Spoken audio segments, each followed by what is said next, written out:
Chief election commissioner की मुलाकात हुई है। जराए का बताना है कि मुल्क में आम इंतखाबात के मामले पर गुफ्तगू हुई है। मजीद तफसीलात तैयब बलोच से जानते हैं। जी तैयब। जी, चीफ जस्टिस पाकिस्तान उमर अता बंदयाल से जो है वो chief election commissioner Sikandar Sultan Raja ने जो है वो मुलाकात की है। गुज़िश्ता रोज सुप्रीम कोर्ट में ये मुलाकात हुई और दोनों चीफ के दरमियान जो है वो मुलाकात तकरीबन 2 घंटे जो है वो जारी रही है और मुलाकात में मुल्क में आम इंतखाबात के मामले पर जो है वो गुफ्तगू की गई है।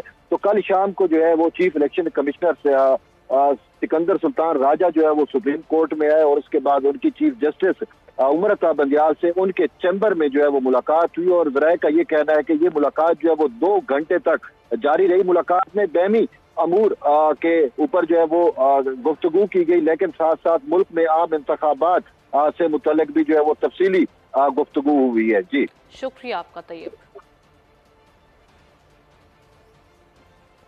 एक और खबर आपसे शेयर करें। साइफर गुमशुदगी का